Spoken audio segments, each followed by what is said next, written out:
Magandang araw mga kapatid. Sa Biblia may dalawang katotohanan na kailangan pagsamahin. Ang pag-ibig sa kapwa at ang paninindigan sa katotohanan. Hindi sila magkalaban.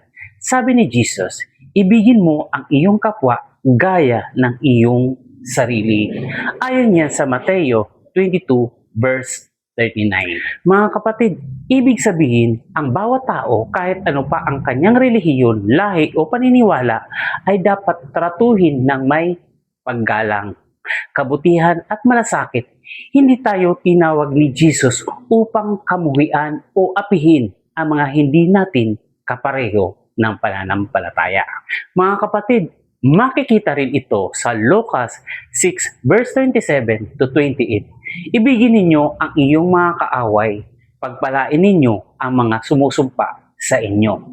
At mababasa rin natin sa Roma 12 verse 18, kung maaari hanggat nakasalalay sa inyo, mamuhay kayong payapa sa lahat ng tao. At sabi nga sa Galatia 6 verse 10, gumawa tayo ng mabuti sa lahat ng tao. Ibig bang sabihin ay pare-pareho na ang lahat ng relihiyon? Hindi iyon ang itinuturo sa Biblia. Mga kapatid, habang inuutusan tayong mahalin ang lahat, sinabi ni Jesus, ako ang daan at ang katotohanan at ang buhay. Walang makakapunta sa Ama kundi sa pamamagitan ko.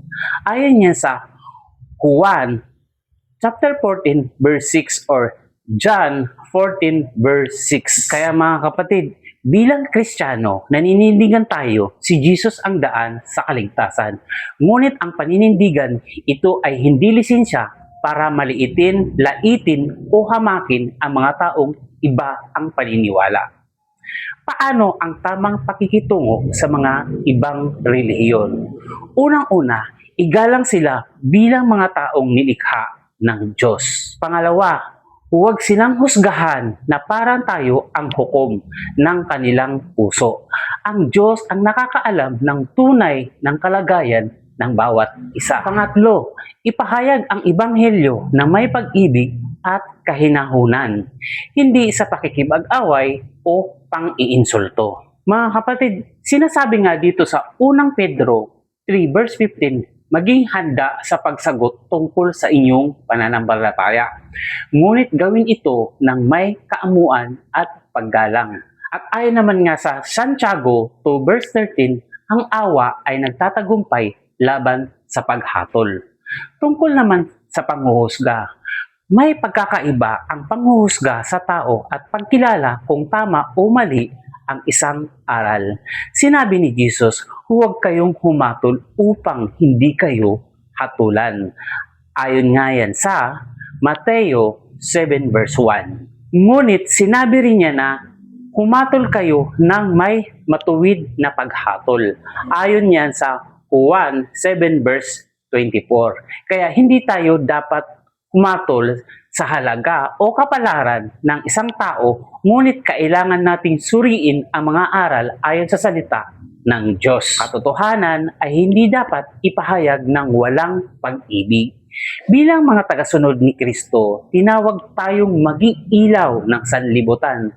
Ang pinakamabisang paraan upang maipakita si Kristo ay hindi sa pakikipagtalo, kundi sa isang buhay na puno ng pag-ibig, kababaang loob, kabanalan at katapatan sa katotohanan ng kanyang salita. Sa ganitong paraan, makikita ng iba ang pag-ibig ng Diyos ay maaaring maakay kay Kristo. Kaya mga kapatid, ang katotohanan ay hinahanap natin sa salita ng Diyos upang hindi tayo maligaw ng landas. At ang pakikitungo sa tao ay dapat laging may paggalang, kababaang loob at pag-ibig.